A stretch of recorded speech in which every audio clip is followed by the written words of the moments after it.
Welcome to the maiden edition of NASS This. And what he is praying now is that if this scenario that he of Kano State will be given priorities and so that at the end of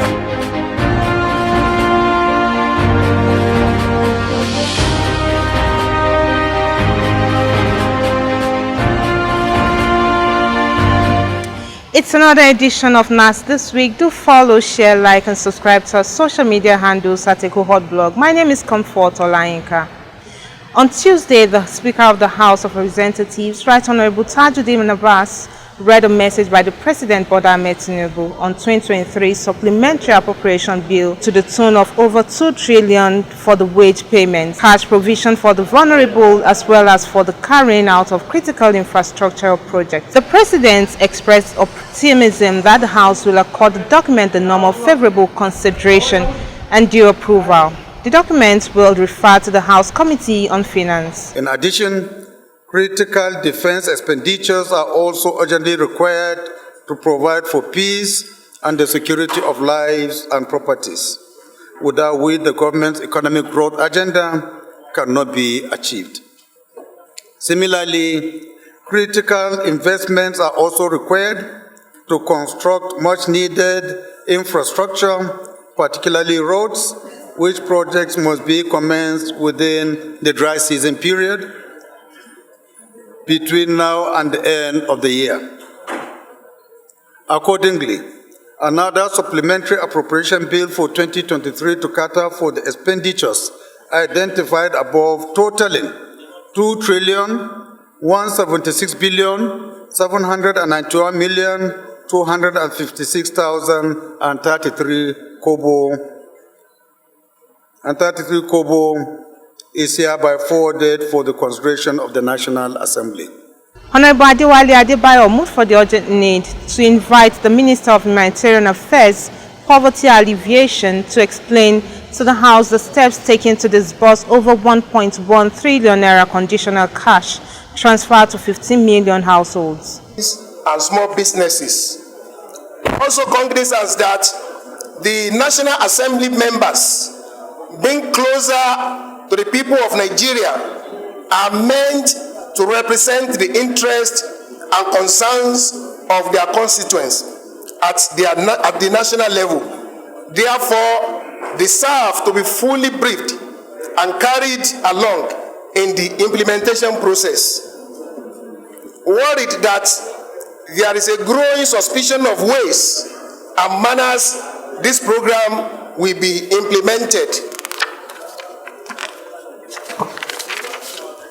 Mr. Speaker, sir, the House also worried that the lack of transparency handling of the previous conditional cash transfer program has led to the corruption and fraud, where fraud intended for the vulnerable people were misappropriated by individuals. The House resolve our prayers, mandate the Committee on Constituency Outreach and Committee on Poverty Alleviation to invite the Honourable Minister of Humanitarian Affairs and Poverty Alleviation to give detailed policy documents adopted in allocation and distribution of funds for the conditional cash transfer in order to ensure transparency and accountability, which are fundamental principles of good governance. The 3 bills by Honourable Wale Raji of Lagos State passed the first reading. The bills are the Nigerian Security and Civil Defence Corps Act Amendment Bill 2023 to provide security services for school children and students.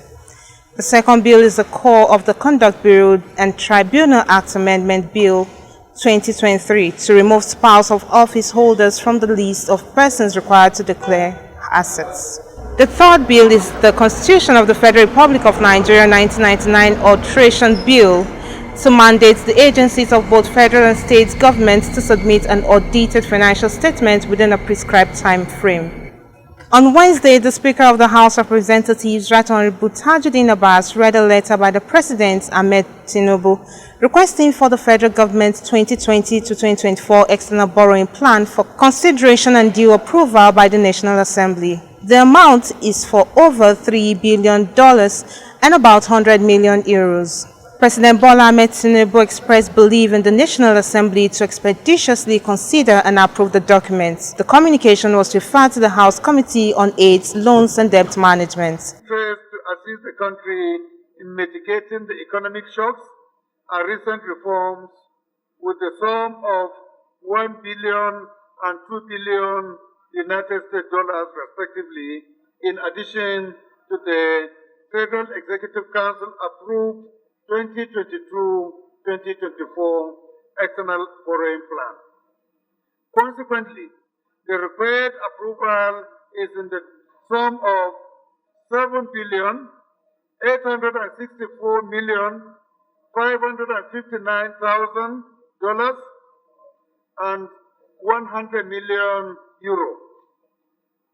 I would like to underscore the fact that the projects and programs in the borrowing plan were selected based on positive technical economic evaluations as well as the expected contribution to the socio-economic development of the country, including employment generation, skill acquisitions, support the emergence of more entrepreneurs, poverty reduction, and food security to improve the livelihood of the average Nigerian.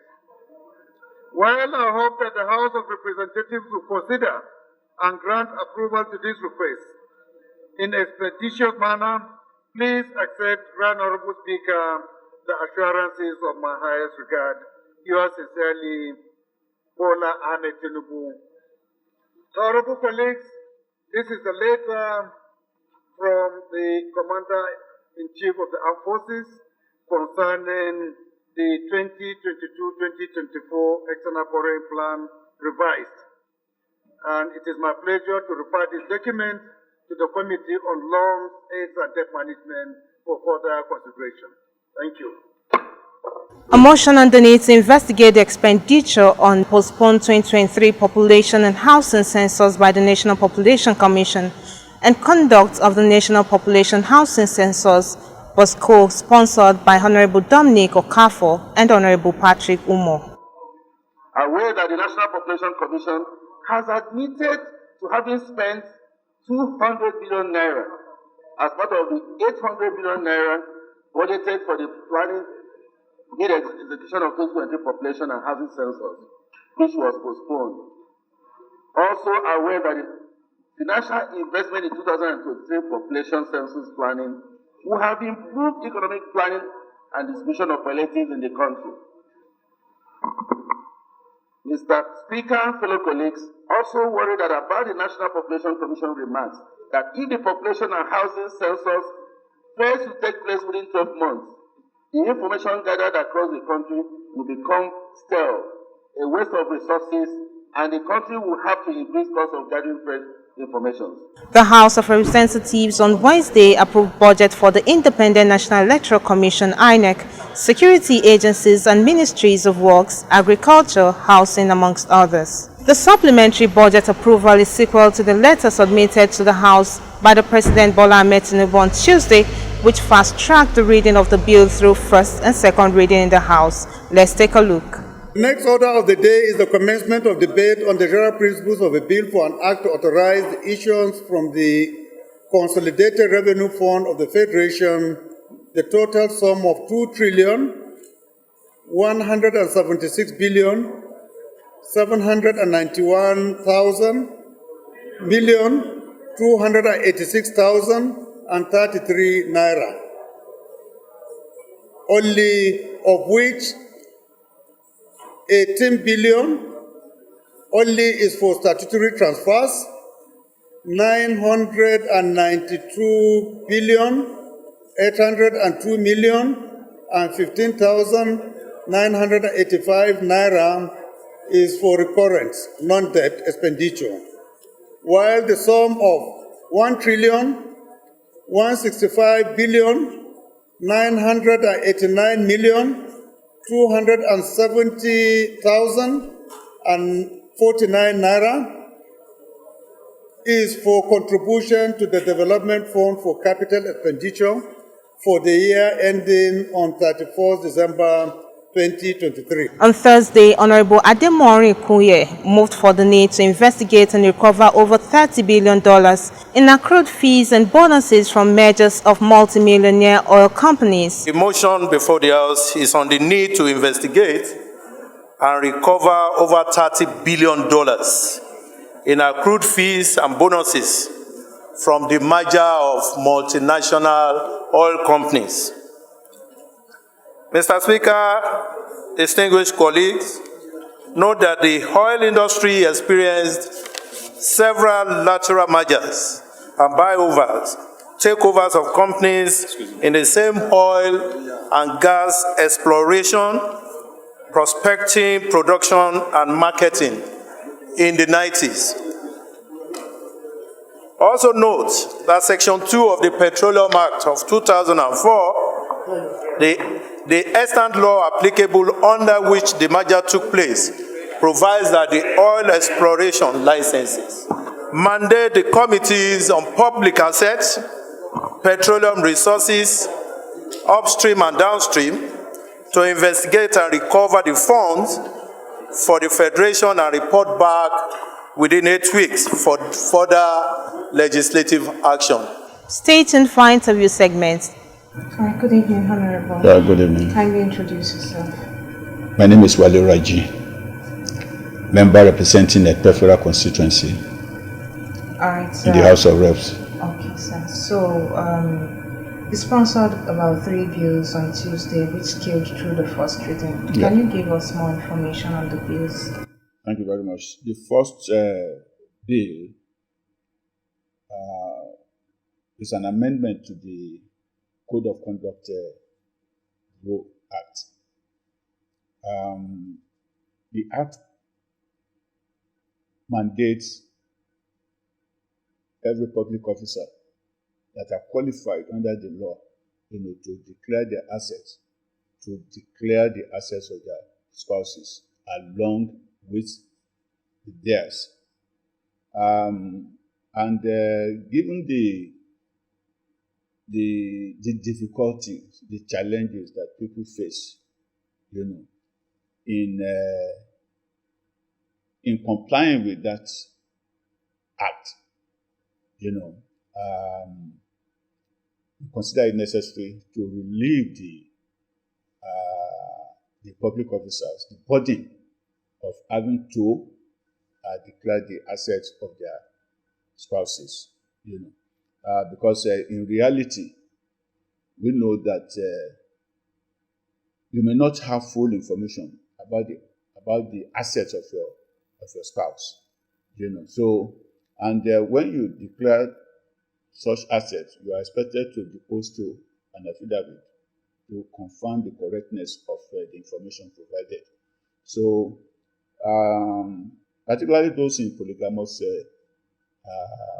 marriages, So, the whole idea is to relieve the public officer this burden in view of the challenges, that it poses. And also, with the advancements in technology, years back, there was no BVN. So, but today, no account is hidden. Any account of a public officer, and even their children and spouses and relations, can be assessed, through the BVN, So, and also other assets, can also be investigated, and particularly so that I consider that provision as an infringement on the fundamental right of a spouse, to own property, and also the right to secrecy.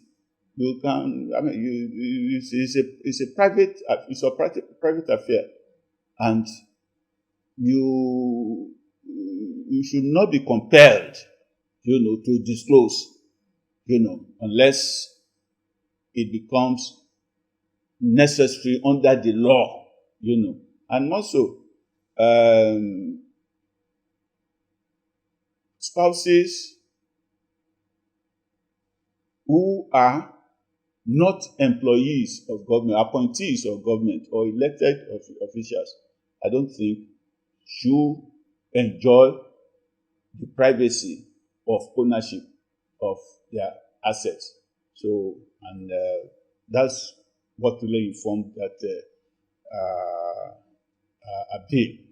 And the other one is on the amendment to the Nigerian Security and Civil Defense Corps Act, Establishment Act. So the bill, the amendment proposed is to expand the mandate of the Nigerian Security and Civil Defense Corps, to include schools security. So under this amendment we are proposing, the name will now be Nigerian Security and Civil Defense. Civil Defense and School Security Corps. So that with what is happening now, that our students are no longer safe, in their schools. Kidnappers go in there, to kidnap them unchallenged. Remember the case of the Chibok girls. We remember the case of the Yauri students, federal government, federal government college Yauri students, and some other schools. In fact, my constituency in 2016 or so also had such bitter experience when some students at Igonla Model College, Lagos State Model College, Igonla, they were kidnapped and they were kept in captivity for close to about 2 months before they were rescued. So it is to provide, such security, on a regular and structured basis. That's why we propose that the mandate of the Nigerian Security and Civil Defense Corps be expanded, to include schools security. It was based on my experience outside the country. In other clients like US, you have New York school security department and some other states in the United States of America. So we feel that given the rising insecurity, is in our schools, so we need to make a standing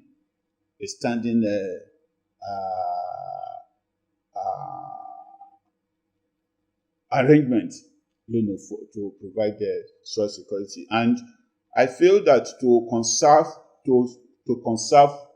cost, rather than proposing the establishment of a new outfit, we feel that expanding the scope of activities of the Nigerian Security and Civil Defense Corps, to include school safety, would be a way of achieving good results at minimal cost.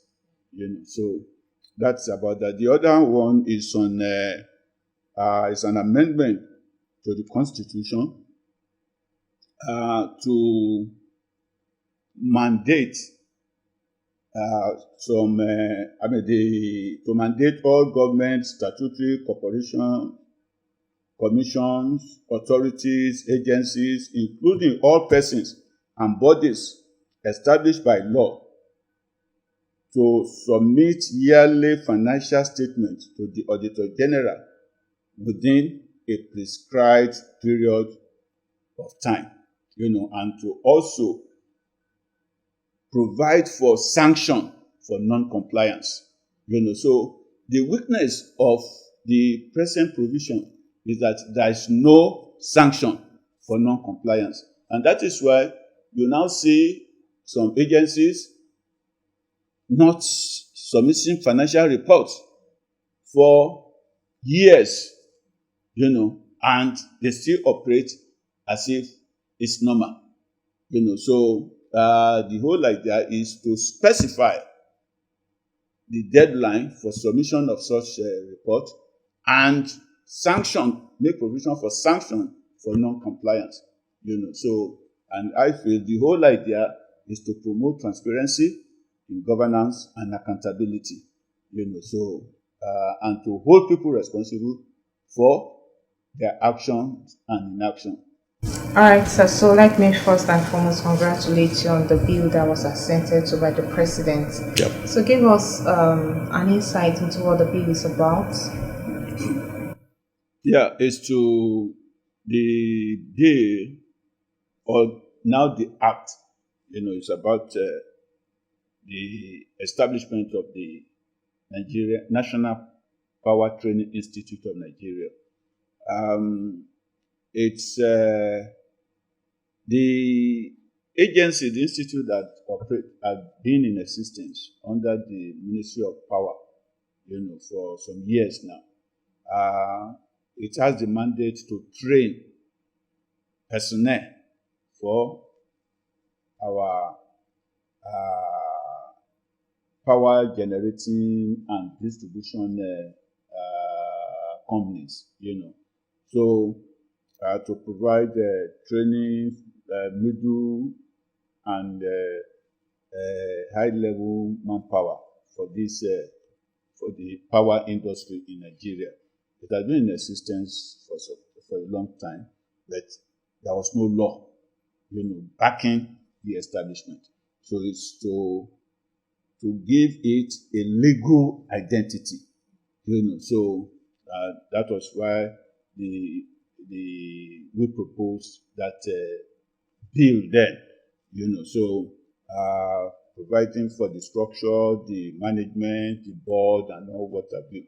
So, but there were other power-related bills that were submitted that went through the House.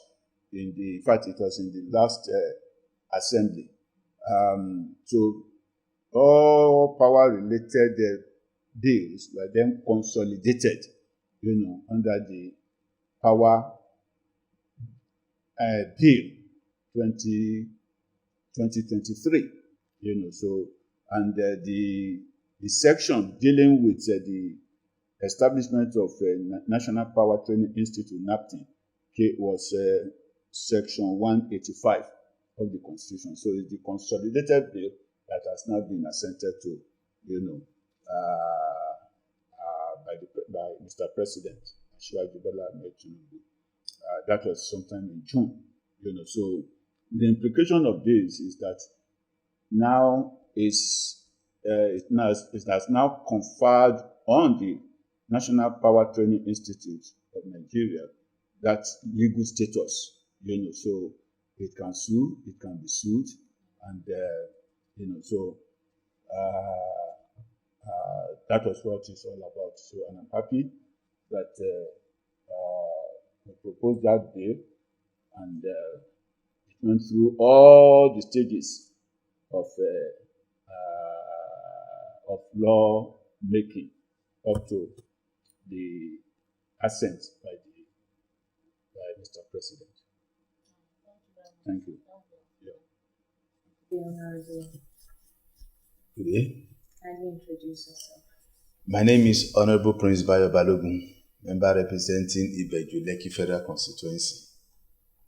Alright, so we'll be looking at Nigeria economy at 63. Let's first look at the high cost of living and how hard it is for an average Nigerian to live in Nigeria. As a lawmaker, what would you suggest is the way out to this hardship? Well, first of all, we have to look at how we got into this situation we find ourselves. Nigeria started with a very good economy, highly dependent on agricultural exports. And by the time we got into the era of oil, we abandoned the major occupation that has been giving us the foreign exchange. And in our getting oil, we did not even take the full advantage of the oil. We only extract and sell, removing all the other advantages that comes with production. And today we have become a dumping ground for every product internationally. This is a situation where we produce oil, yet we buy refined products from abroad. We spend over $70 billion annually on importation of refined products, whereas many other countries are getting advantage of the increased price in oil, of crude oil as at this period. So, what do we do? Even with the bad economy, we have actually also engaged in various forms of subsidies and rebates. That was what killed Nigerian Airways. At the time we have our airline, we had a lot of different rebates, different kind of category of tickets that were given to people freely. What are supposed to be economic venture, we turned it to social service. And over the years, Nigerian Airways went down the drain. United went down the drain, railway went down the drain. Many public utilities that would have helped galvanize the economy of Nigeria have all disappeared because we did not actually make economic sense out of them. Now, fast forward to 2023. This dispensation have decided that we are no longer continuing on that route. Now we are going to take very strong decisions that might hurt in the short term. Nigeria needs to get back on track. Sometimes you think you are rich when you are selling your property. You are selling your property and you think you are rich. It is only when you are investing your property and you are earning income from the property. That's when you can talk about being rich. But in the situation of Nigeria, we are selling the property. So what the present administration is trying to do now is to ensure that we reverse this trend. Yes, it will be tough because someone who is used to just selling is not learning to now invest. And investment will take time. There will be gestation period. So it's just like saying, because I'm hungry, I have a bag of rice, I'm eating a bag of rice. You have two options: eat the whole bag of rice or take half and plant half, so that the other half you will meet in future. That other half can give you 200 bags or 300 bags during harvest. But if you say, because I'm so hungry, you want to eat everything, and you eat everything and there won't be anything for you to eat tomorrow. So it's a matter of serious planning now. And we all have to be very, very patient when it comes to situations like this. We have to be very patient. Things will go bad, then start improving. So, and what do we do at our own level? We are so import dependent. We have to cut down on our imports. We import even a toothpick. Everything in this country, what we can produce. Even our taste for imported goods is so bad that people need to take out things from Nigeria and now bring them back as imported materials before we buy them. Nigerian rice are now be smuggled out and smuggled back into the country before Nigerians will buy it. So that is the kind of terrible taste for foreign goods that we have. We need to increase our oil production. Despite the fact that we are so dependent on imports, and we need so much dollar to back up this wide taste of ours, we are not even improving on the production of the crude that we are dependent on. So we must find a way to block all the leakages around the crude oil production.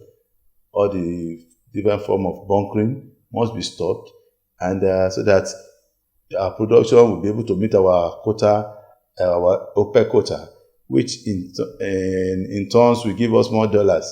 Because as long as you don't have forex, there's nothing you can do. There will continue devaluation of our currency.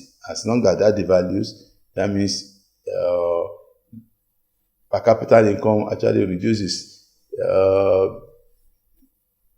The basic living condition will deteriorate. Also, we have to remove, like I said, remove unnecessary subsidies, and also we have to look for alternative source of energy, since we've not been able to do well with NEPA. That's our electrical provision of electricity. We have to start looking for other alternatives, solar energy, different renewable energy, because cheap source of energy is the only thing that can pull down the cost of production. We have to improve our public transport system. Everybody do need to have a car. People in London, people in Europe generally, there are a lot of people that don't own a car, and they go to work every day. They rely on the public transport system. But in Nigeria, even going to church, father goes in one, mother goes in another vehicle. So it has become a status thing for us in Nigeria. So we need to improve on that one too. And in the interim, the government has to bring up many other palliatives to help the people. And we must be looking at areas that can not lead to leakages. Because some people see subsidy as palliative. But these are palliative that are not only enjoyed in Nigeria, but can filter out. Because if you give subsidy to petroleum, and maybe half of the petroleum products are actually small good out. So you are not giving the citizen the palliative, you are giving the outsiders. You are subsidizing the consumption of other countries or some few privileged Nigerians. So we should be looking at the kind of palliative that will stay within the community. Because sometimes you can introduce tax rebates to reduce the taxation on the people. Yes, while you are reducing the tax, the percentage of tax, then you'll be able to increase the net, you increase the number of people that will be paying. Instead of increasing the percentage, you reduce it, then work on the number of people. Because in Nigeria today, less than 20 people are paying tax. So we can increase that to up to 60-70%. Then reduce the rate probably by another 30%. Then at the end of the day, we'll be getting more money. So these are some of the areas we can also use. School fees could be looked into, and some other areas that we feel will benefit the people. The government has been able to push out some foodstuff to various local governments, and the federal government through the state government too have been able to also inject some money into the system as palliative to various people who are disadvantaged at the grassroots level. So it's not just one process. We have to have different kind of items together, so that at the end of the day, our people would, within the short period, get back on their feet. All right, so you talked about dollar the other time, and I want to ask, dollar to naira exchange now. People have the opinion with the rate dollar is going, it's going to be 2,000 for $1. What do you have to say about this? You see, every disadvantage has an advantage. If you are an exporting nation, you don't have anything to fear if dollar increases, value increases. That means you are going to get more money. For example, if you have anything to export today, If you are exporting it at $1,000 and you are getting 700,000 naira before, by now you'll be getting 1 point something million naira. But the problem now is because we are importing. Many people don't make dollar, but they send their children abroad to school. That means you have to be changing your naira into dollar. These are the things that are actually putting more pressure on the naira. It's just a matter of demand and supply. As simple as water is, if you find that you are in a place that 1 million people lives here, but there is only water to take over 500,000 people, you start rationing it and you start making money out of it. People will be begging for it because it's not enough to meet their demand. The day we start making more dollars, dollar will crash. Because some people now, because the rate naira is losing value, some people are deliberately keeping their money in dollars so that it can perform the very most important function of money, which is the store of value. If I have 1 naira today, the value must be equal to 1 naira tomorrow. But situation where I have 1 naira today, and by tomorrow the money is about 70 kobo in value. So naira is actually losing that function of store of value. So people are looking for alternative to convert their money into. So immediately there's more revenue in dollars. That means there will be enough dollar in the country for those who might need it. Then those who are holding the money will bring them out. By the time they bring them out, there will be crash. So if you want dollar to become 500 naira or 400 naira or 300 naira, it depends on the demand for it. Because it does not affect them in America. Whatever the dollar is, does not increase the money of US company or US government. It is we that is affected. We are the ones that are ready to buy it at that rate. If tomorrow you say, I'm not going to buy dollar for more than 200 naira, and everybody insists that we are not going to pay more than 200 naira, the seller have no choice. Because it's not going to spend the dollar in Nigeria. In Nigeria, if you have dollar, you must convert it to naira before you spend. So it is more about us. And if government want to ensure that some things are not getting too expensive, then we need to probably will reverse some of our policy on the equalization of the forex market. So when it comes to the issue of dollar, we have no choice than to ensure that we hand more dollars. It's a matter of demand and supply. Dollar is responding to the demand. The price of dollar is responding to the demand of dollar by Nigerians. Like I said earlier, we are so dependent on imported goods. That means we'll continue to seek for dollar. Many Nigerians have their children abroad and they don't hand dollars. So that means you have to convert your naira to dollar. So there's so much pressure for the very little dollar that is available. So it will jack up the price. It's just like any other product. Even water, if you know that you have 1 million people somewhere and the water you have is no more than what can take care of 500,000 people, people will ration it. So we must ensure that we reduce our taste for foreign goods and we earn more dollar. That is the only way we can get out of it. If we don't, no matter what policy is being executed by the government, you must increase the inflow. What government has done presently is to ensure that they collapse this official window and the parallel market to ensure that people don't take advantage of the system by doing round tripping. A situation where you probably with your relationship with some bank official or with the CBN governor, you can get allocation of 2-3 million naira and you pay official rate of maybe 400 or 500 naira, only to sell it at the doorstep for 1,000 naira, making an 100% profit for doing nothing. For not even seeing the money, you just sell it through transfer. So that's what the government has been able to do, and that's why the official rate is going up. The government can decide if it's getting too much to stay put on the rate of the official rate, but they now have to screen everybody that wants to get it, to be sure that you are using it for the purpose for which you demand for it, so that people will no longer demand, then now sell outside.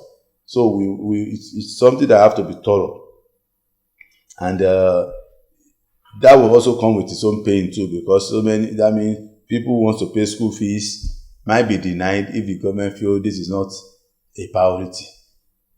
You have to prioritize what and what should we put. You can decide only people that are bringing in machineries for production, capital goods that will be used in production, that will be giving dollar at the official rate. If you are doing any other thing, go and source your dollar yourself. And I will not buy dollar, I will not get dollar for 700 naira, and I know they are selling it 1,000 naira outside. And I know the profit on what I'm going to do is not even up to the difference between the dollar and the naira. So why would I even venture into even doing the business if I can make 100% for doing nothing? So it's left for every one of us to ensure that we protect the naira at all costs by ensuring we reduce our demand for foreign goods, then increase our production of export goods. At that day, yes, every one of us will benefit. If I have anything to sell now, I'm going to cash out on the very high rate of the dollar. $1,000 now means about 1.1, almost 1.2 million naira now. As at 2 weeks ago, it was still 90 something. So there is no stopping it. Government cannot stop it. It is but what the government can stop is the official rate. But if government stops the official rate, that means the gap between the official rate and the power market will continue to grow wider. And once you do that, you must control who gets the official rate. You must ensure that people that get it use the money for what it's meant for. So that's the only way out. Thank you very much, sir. You are welcome. Now the Senate. The Senate has confirmed the nomination of Mr. Musa Adamu Aliya as the new chairman of the Independent Corrupt Practices and Other Related Offences Commission, ICPC. The Senate also approved Professor Gaji Dantata and Mr. Saka Bolaji Suleiman as member of the Federal Judicial Service Commission. Their confirmations came after their screening on the floor of the Senate's committee during Tuesday plenary. Impact of corruption, so that people on the streets, market women, students, they will know that they have responsibility as citizens of this country to cooperate with the government and sister institutions to ensure that we tackle this cancer, so that we will have resources that we put in development of this country. Because that will give us a good image in the international community. I lived in Malaysia for 3 years, and I know how they look at us. So there is need for us to make efforts to change the narrative. The Senate during Wednesday plenary confirmed Saka Chira as the Auditor General of the Federation and 7 other nominees as resident electoral commissioners of the Independent National Electoral Commission, INEC. Senator Ahmed Lawan advocated for the infrastructural development of the good working environment of the Office of the Auditor General for efficiency. He added that this is only the first step of the fight to fight corruption. He also advocated for the audit bill to be passed and assented to by the President Bola Ahmed Tinubu. Audit staff from the various MDS back to the audit house. If that is not the case, we still have the challenge of ensuring that we have a befitting office environment for the Office of the Auditor General for the Federation. Mr. Chairman, this office is undermined or has been undermined by the executive for a long time. I'm sorry, I'm speaking like a parliamentarian now. There was no love lost between the Office of the Auditor General and the executive arm of government, because his reports come to us directly. And therefore, some people would not like him to be efficient and effective. Hence, his environment where he operates for a long time, probably up to this time, has not been that convenient, that comfortable environment where he can work, produce the kind of document that we need to work with. Secondly, Mr. Chairman, the audit bill. We need the audit bill to be passed and assented to by Mr. President. Senator Natasha Akpoti-Addo has been sworn in as a senator representing Central Senatorial District of Kogi State. Natasha replaced Senator Abubakar Sadiku Ohere, whose election was nullified recently by the Court of Appeal. It will be recalled that Senator Natasha Akpoti challenged the victory of Sadiku Ohere at the polls and eventually got a favorable judgment from the court that ordered INEC to recognize her as the winner of the election and replace Abubakar Ohere in the Senate after the court nullified Ohere's election victory. Senator Natasha was sworn in during plenary on Thursday in a brief ceremony performed by the Clerk of the National Assembly. The Federal Republic of Nigeria. That I will strive to preserve. That I will strive to preserve. The fundamental objectives. The fundamental objectives. And directive principles of state policy. And directive principles of state policy. Contained in the Constitution of the Federal Republic of Nigeria. Contained in the Constitution of the Federal Republic of Nigeria. And that I will preserve. And that I will preserve. Protect. Protect. And defend the Constitution of the Federal Republic of Nigeria. And defend the Constitution of the Federal Republic of Nigeria. And that I will abide by the Code of Conduct. And that I will abide by the Code of Conduct. Contained in the 5th schedule. Contained in the 5th schedule. Of the Constitution of the Federal Republic of Nigeria. Of the Constitution of the Federal Republic of Nigeria. So help me God. So help me God. I,